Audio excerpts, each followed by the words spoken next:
Hello dear स्टूडेंटों, क्या हाल चाल है मेरे भाई। उम्मीद करते हैं आप लोग बढ़िया होंगे और आप लोगों का पढ़ाई लिखाई भी बेहतरीन तरीक़ा से चल रहा होगा मेरे भाई। चलिए जी, आज हम लोग क्लास 12th का जो चैप्टर नंबर 3 है, जिसको आप व्यूह कहते हैं, मैट्रिक्स कहते हैं, उसको हम लोग आज देखते हैं मेरे भाई। यह जो वीडियो होगा यह पहला वीडियो है, यह लेक्चर का वीडियो है भाई, जिसमें हम लोग पूरे चैप्टर का इंट्रो को समझने का प्रयास करेंगे। और इंट्रो यदि आप बढ़िया से समझ लेते हैं जी, तो आपको बेहतरीन तरीक़ा से आप अपने चैप्टर पर पकड़ बना पाएंगे। आप अपने प्रत्येक प्रश्नावली को बेहतरीन तरीक़ा से सॉल्यूशन कर पाएंगे मेरे भाई। ठीक है, तो इस चैप्टर में हम लोग आज पहला वीडियो है इस चैप्टर का, इसमें हम लोग इंट्रो देखेंगे। ठीक है, तो देखेंगे, पहले हम लोग देखते हैं कि चैप्टर फ्लो क्या है। चैप्टर फ्लो कहने का मतलब मेरे प्यारे कि इसमें जो है आप व्यूह जो है टोटल कितने एक्सरसाइज पढ़ना है जी, तो टोटल पढ़ना है 4 एक्सरसाइज। पहला एक्सरसाइज है मेरे भाई, पहला प्रश्नावली है 3.1, फिर दूसरा प्रश्नावली है जी 3.2, और तीसरा प्रश्नावली है 3.3, और चौथा प्रश्नावली है 3.4। और यह चारों प्रश्नावली पढ़ने के बाद मेरा कंप्लीट जो है यह चैप्टर कंप्लीट रूप से खत्म हो जाएगा।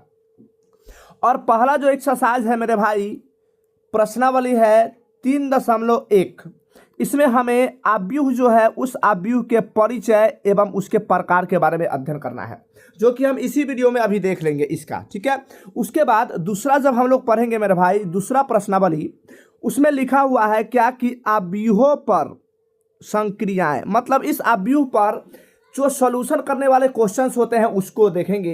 क्या होते हैं उसमें, जैसे जोड़ कैसे बनाएंगे आव्यूह के घटाव कैसे बनाएंगे, गुना कैसे बनाएंगे, ये तमाम चीज़ों को हम लोग प्रश्नावली 3.2 में डिस्कस करने वाले हैं। ठीक है जी, हाँ।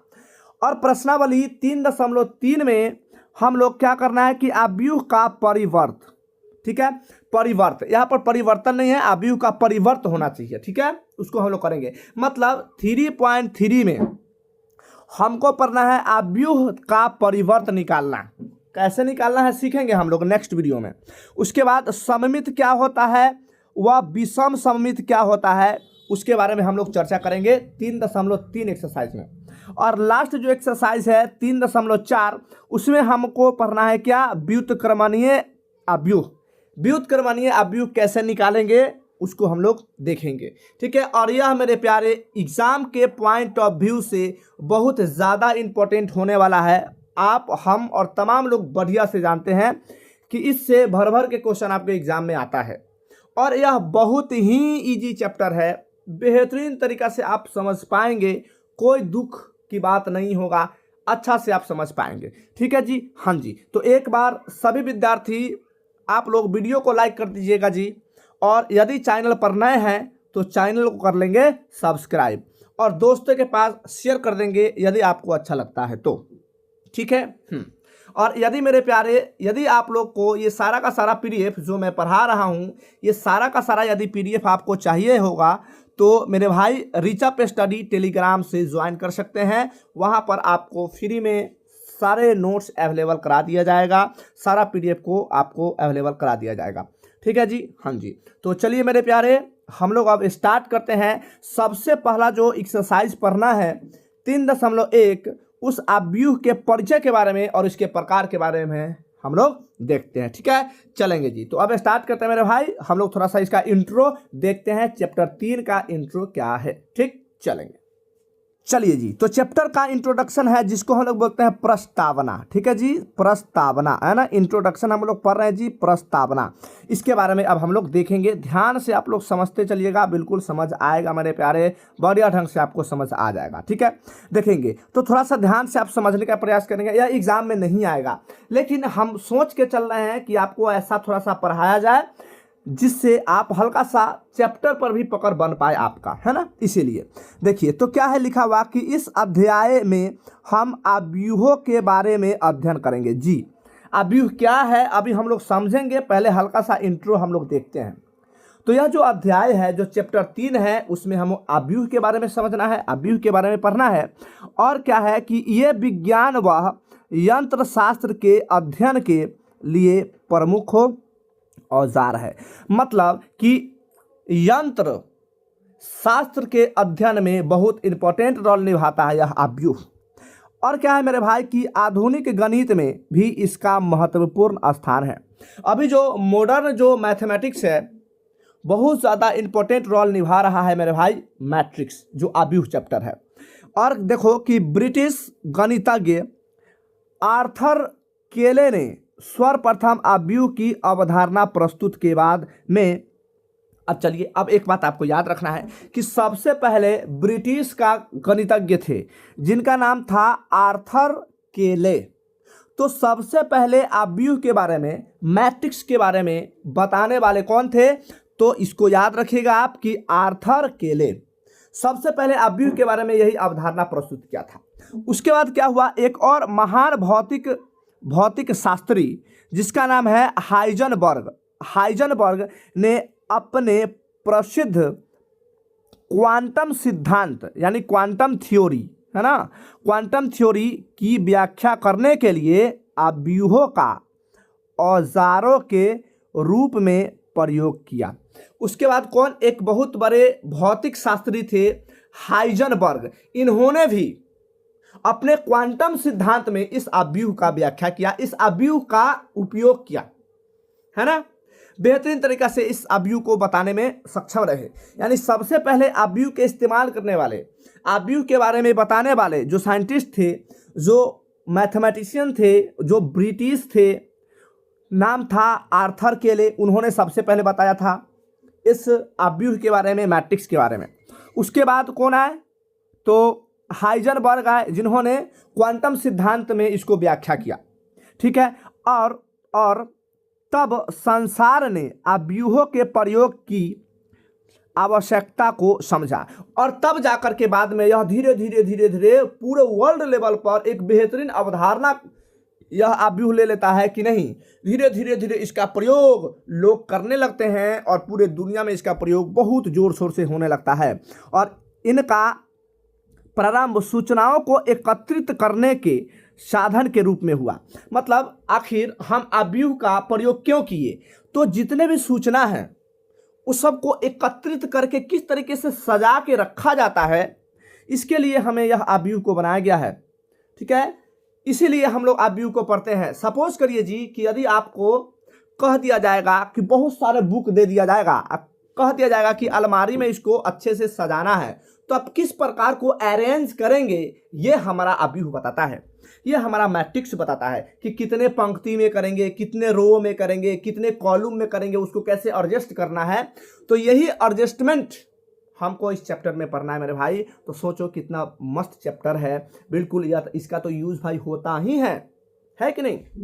आगे देखिए कि आज इनकी उपयोगिता गणित में ही नहीं अपितु अन्य विषयों जैसे भौतिक शास्त्र, रसायन शास्त्र, शिक्षा शास्त्र वगैरह वगैरह।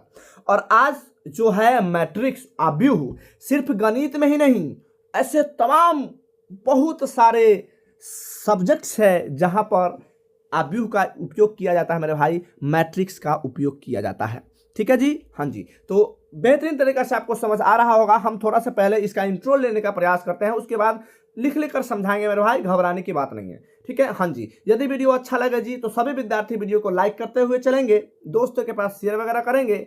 यदि आप लोग चैनल पर नए हैं तो चैनल को कर लेंगे सब्सक्राइब, ठीक है।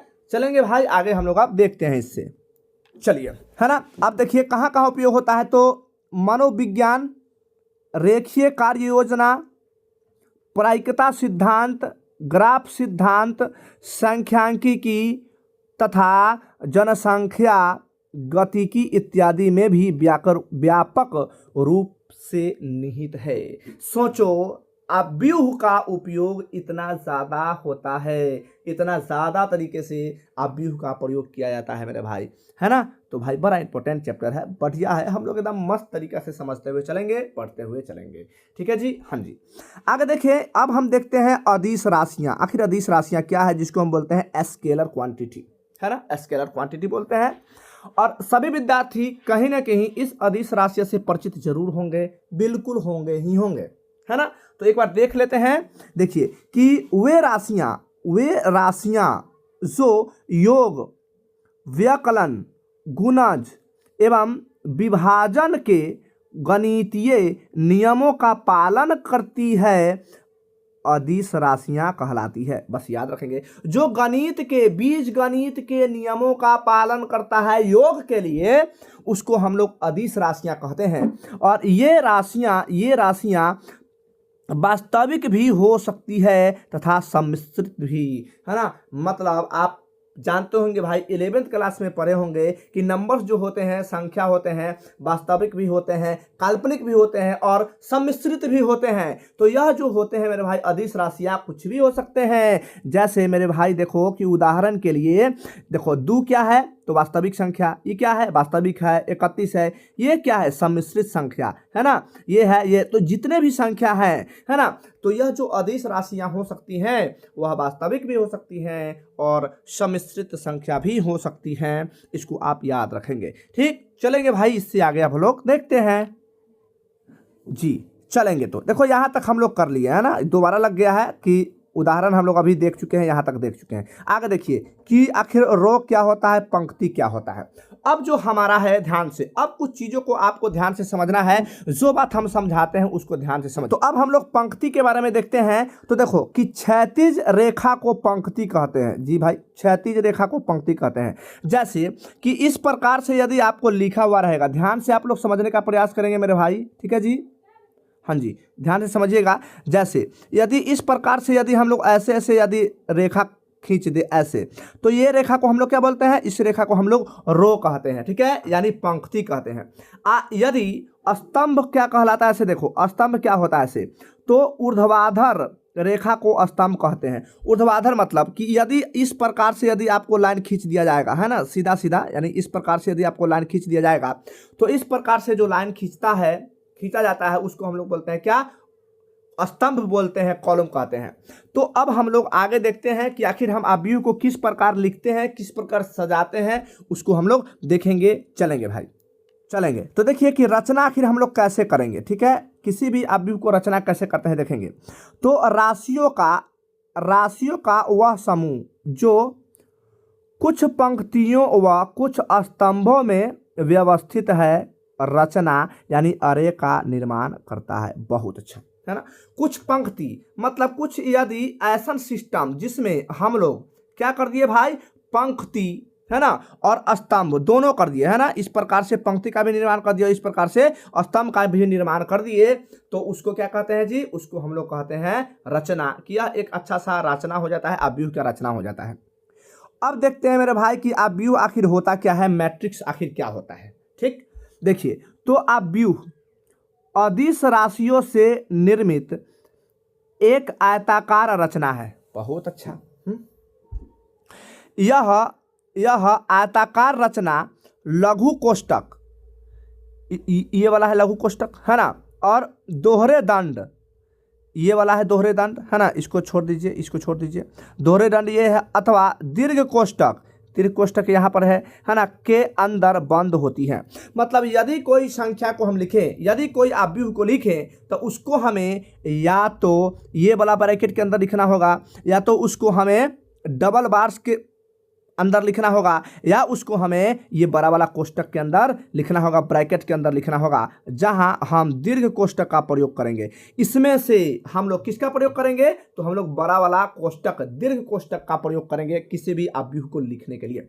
जैसे हम कोई चीज़ दिए, मान लेते हैं कि आपको 2 गो किताब साइंस का दे दिए, ठीक है, 2 गो साइंस का दे दिए, 2 गो कह दिए कि 3 गो दे दिए आपको हिंदी का, और 1 गो दे दिए इंग्लिश का, 1 को नहीं दिए मैथ का, और कहते हैं कि इसको अरेंज कर दो। तो यही जो अरेंजमेंट है मेरे भाई, यही बड़का कोष्टक में भर दिए, तो यही जो अरेंजमेंट है, इसी अरेंजमेंट को हम लोग करते हैं क्या, इसी को हम लोग अवयव कहते हैं। कहते हैं कि अलमारी में इसको सजाना है तो इस प्रकार सजा दीजिए, पहले रख दीजिए क्या साइंस वाला, फिर रख दीजिए क्या हिंदी वाला, फिर रख दिए क्या इंग्लिश वाला, फिर रख दिए क्या मैथ्स वाला, है ना, कोई सब्जेक्ट हो उससे कोई मतलब नहीं है, जैसे रख दीजिए। या आप पहले 2 ऐसे रख दीजिए, 3 ऐसे रख दीजिए, 1 ऐसे रख दीजिए, 0 ऐसे रख दीजिए। कैसूँ यदि आप अरेंज करते हैं और इस अरेंज को यदि बड़ा वाला डब्बा में बंद कर देते हैं, तो यही जो अरेंजमेंट है, इसी को हम लोग कहते हैं मेरे भाई मैट्रिक्स कहते हैं, और इसी को हम लोग अवयव कहते हैं, इसी को हम लोग अवयव के नाम से जानते हैं।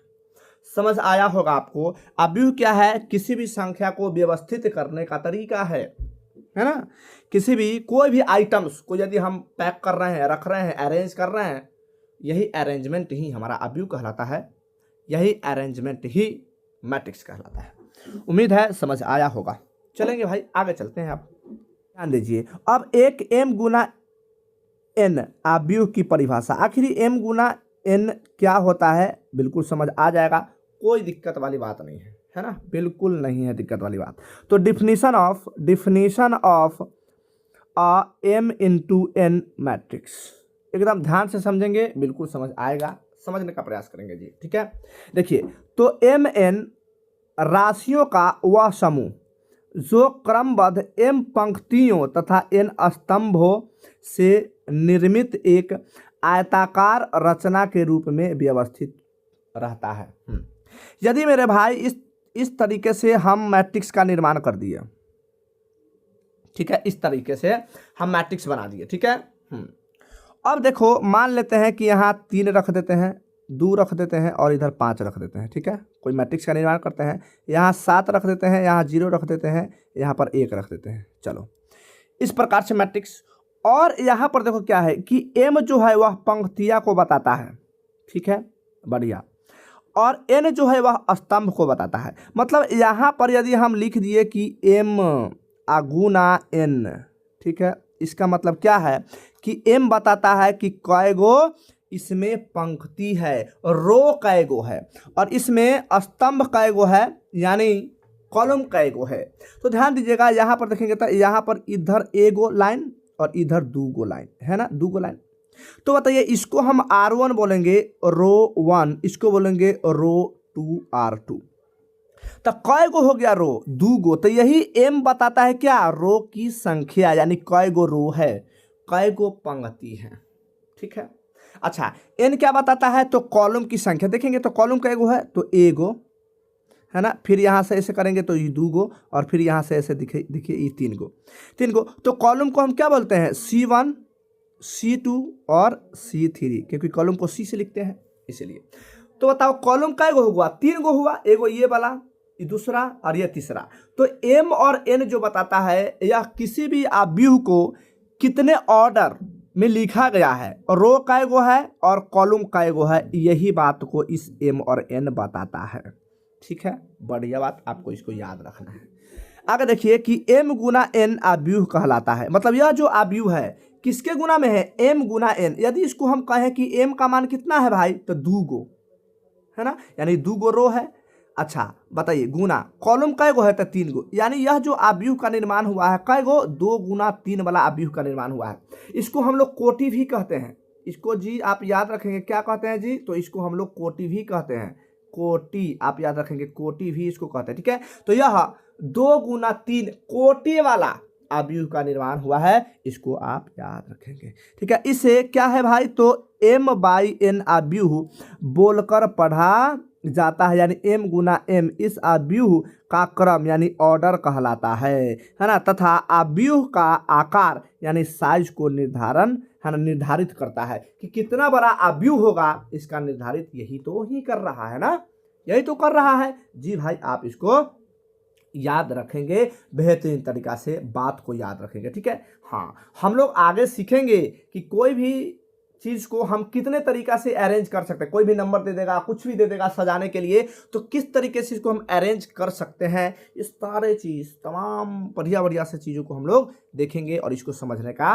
प्रयास करेंगे, ठीक है जी। हाँ जी, तो अगला टॉपिक है क्या कि एक m गुना n अव्यूह का मानक रूप निम्न है।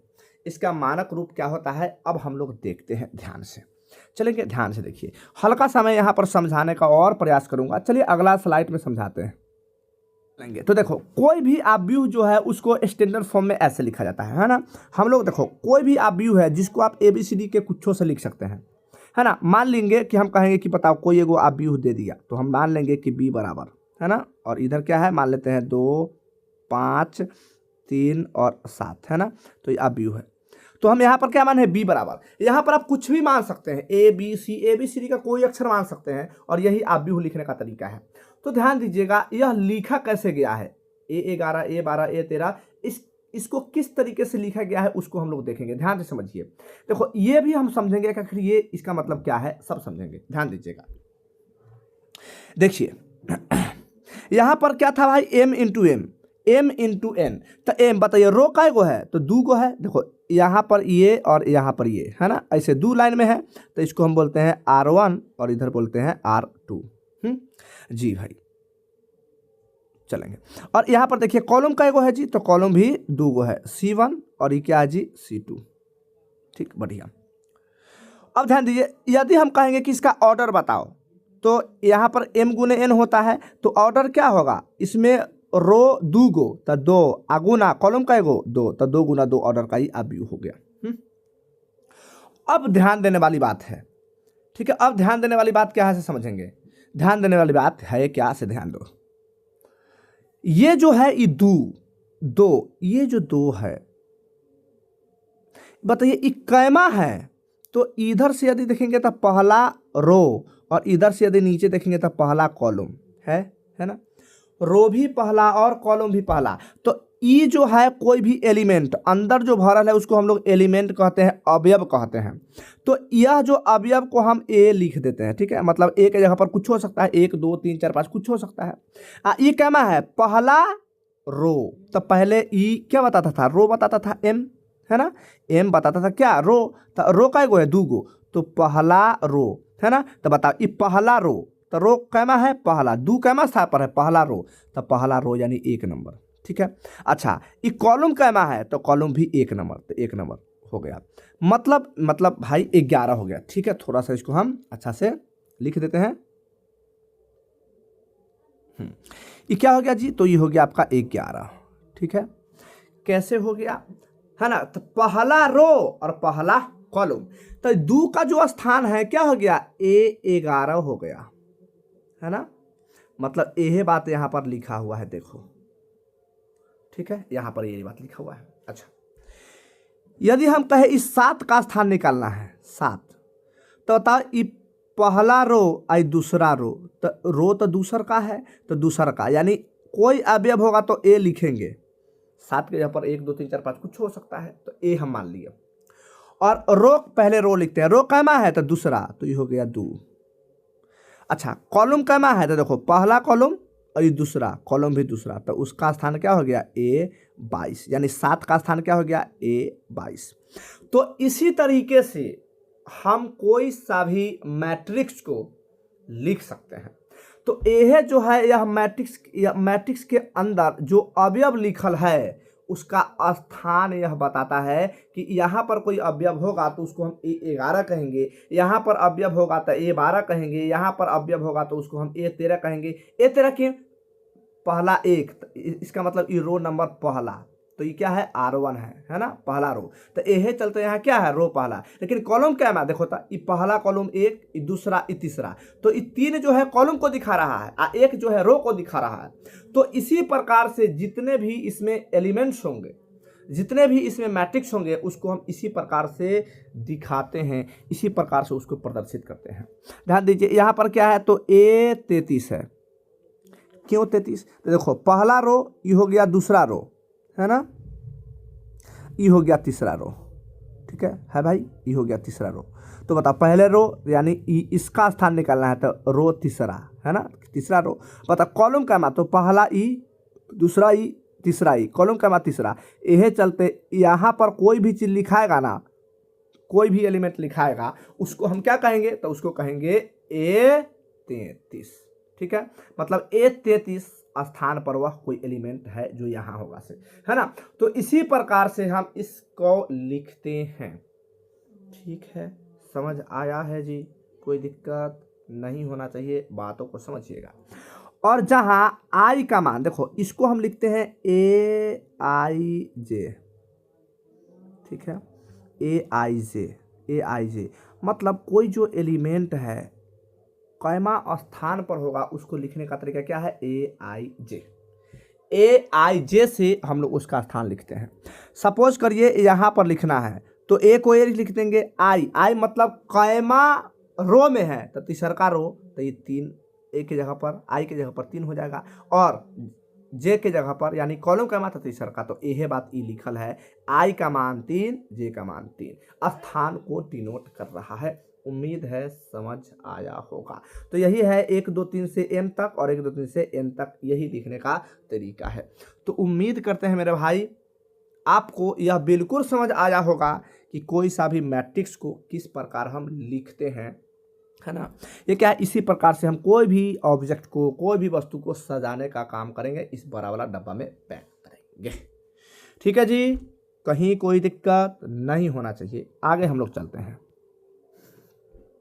अब ध्यान दीजिए, अब क्या है, एलिमेंट क्या है, तो वही जो डब्बा में जो A11 A12 A13 जो भी लिखा हुआ था उसी को हम लोग अवयव कहते हैं। तो यही है कि A11 A12 से लेकर AMN को अवयव A के अवयव कहते हैं। जहाँ AIJ अवयव I वे पंक्ति, है ना, और J वे स्तंभ के संधि पर स्थित होता है। ये बात तो हम लोग पढ़ लिए हैं, अभी जस्ट हम लोग पढ़े हैं। आगे देखिए कि एक m गुना n अवयव के विशेषता, आखिर विशेषता क्या होता है, तो हम लोग यह भी देख चुके हैं भाई कि इसमें m पंक्तियां हैं जी, हम लोग पंक्ति हैं देख चुके हैं।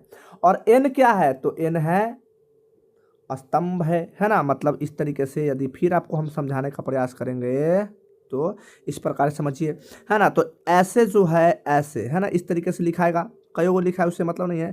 तो ये हो गया क्या, R1, ये हो गया R2, ये हो गया R3, है ना जी। और ऐसे यदि लिखाएगा तो हो गया C1, ऐसे यदि लिखाएगा तो हो गया C2। मान लेते हैं 2 वो है, तो C1 C2। तो R1 जो है इसी को हम लोग क्या कहेंगे, M कहेंगे, है ना। और इसको क्या कहेंगे, तो इसको हम लोग N कहेंगे। तो बताओ M कै गो, 3 गो, n कै गो, तो 2 गो। यही है 3 गुने 2 का ही अवयव हो गया, है ना। यही बताता है। m है क्या, पंक्ति, कै गो लाइन है सूतल वाला, और n क्या है, खड़ा वाला कै गो लाइन है, इसको दर्शाता है।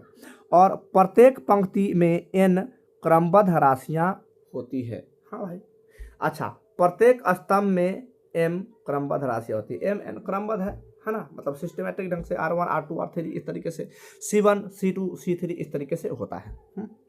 आगे देखिए कि इसमें कुल mn राशियां हैं। देखो mn होना चाहिए, mn राशियां हैं, mn राशियां, है ना। टोटल राशियां कितने हैं, तो 3 दूना 6। देखो एगो यहाँ होगा, एगो यहाँ होगा, है ना, 2 एगो यहाँ होगा, एगो यहाँ होगा, एगो यहाँ होगा और एगो यहाँ होगा। टोटल 6 गो, तो यही है 6। यानी कोई सा भी एलिमेंट्स, कोई सा भी मैट्रिक्स में कुल कितने अवयव है, इसको हम इसी से निकालते हैं, कोटि से, है ना। रो कै गो है से आ कॉलम कै गो है से, दोनों को गुना कर देते हैं तो टोटल इसमें कै गो संख्या बैठल है उसका मान निकल जाता है, यानी कुल अवयव की संख्या निकल जाता है। ठीक है, उम्मीद है समझ आता होगा बेहतरीन तरीका से, कोई इशू नहीं होना चाहिए। ठीक है जी, चलेंगे आगे।